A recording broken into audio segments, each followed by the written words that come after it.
Hi hello నమస్తే welcome to our channel. నేను మీ చార్మి. నిన్న అసెంబ్లీలో ఇటు పిల్లలకు సంబంధించి అలాగే ఇటు పాఠశాల అభివృద్ధికి సంబంధించి ఐటీ మినిస్టర్ నారా లోకేష్ మాట్లాడుతూ గత ప్రభుత్వంలో ఎన్నో స్కూళ్ళు మూతపడడం జరిగింది. నాడు నేడు అనే కార్యక్రమాన్ని పెట్టి దానికి సంబంధించి ఎక్కువగా ఇన్డెప్త్గా ఏమీ చేయకుండా ఏదో తూతు మంత్రంగా చేశారని, అదేవిధంగా ఎన్నో స్కూల్స్ నుంచి కూడా అందరూ గవర్నమెంట్ స్కూల్స్లోకి రాకుండా అటు ప్రైవేట్ స్కూల్లోకి వెళ్ళడానికి అప్రాక్సిమేట్లీ ఎంతో వేల మంది ఇటు ప్రైవేట్ స్కూళ్ళకి అయితే వెళ్ళిపోవడం జరిగింది. అసలు ఇందులో ఎందుకు ప్రైవేట్ స్కూళ్ళకు వెళ్తున్నారు, గవర్నమెంట్ స్కూళ్ళల్లో ఎలాంటి తప్పులు ఉన్నాయి, ఏంటి, వీటన్నిటికీ సంబంధించి మేము ఖచ్చితంగా దీని మీద ఒక ఇన్వెస్టిగేషన్ అయితే చేస్తాము. అదేవిధంగా అపోజిషన్ వాళ్ళు చెప్పిన వాటన్నిటికీ కూడా ప్రతి ప్రశ్నకు ఇటు నారా లోకేష్ అయితే సమాధానం ఇవ్వడం జరిగింది.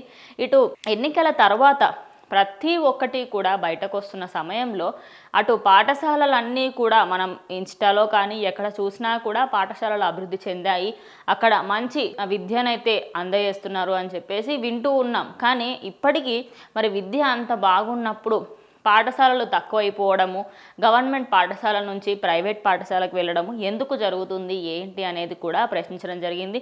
దీని వెనకాల ఎవరున్నా సరే వాళ్ళకి సంబంధించి ఖచ్చితంగా మేము చర్యలు తీసుకుంటామని, జగన్ అయినా సరే అటు పార్టీలో ఉన్న ఎవరైనా సరే ఈ ఐటీ రంగానికి సంబంధించి అలాగే పాఠశాలలకు సంబంధించి ఎక్కడా కూడా ఎక్కడెక్కడే తప్పులు జరిగాయో వాళ్ళందరినీ వెలికి తీస్తామని, దీనికంటూ ఒక కమిటీని కూడా ఏర్పాటు చేసే ఉద్దేశంలో ఉన్నామని కూడా ఐటీ మినిస్టర్ నారా లోకేష్ చెప్పడంతో ప్రతి ఒక్కరూ కూడా అసలు ఏం జరిగింది ఏంటి అనే దానిపైన ఇన్వెస్టిగేషన్ లాగా మొదలు పెట్టారనుకోవచ్చు. ఇటు జనాలలో కూడా ఆతృత అనేది పెరిగింది.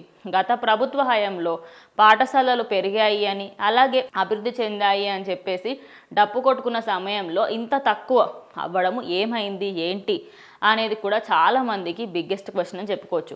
మరి ఇలా గవర్నమెంట్ నుంచి ప్రైవేట్కి వెళ్ళడానికి గల కారణాలు ఏమిటి, దీని వెనకాల ఉన్న తలకాయలు ఎవరు, అది ఎవరైనా సరే మేము ఖచ్చితంగా వాళ్ళకి శిక్షణ అయితే వేస్తాము అని కూడా నారా లోకేష్ చెప్పడం జరుగుతుంది.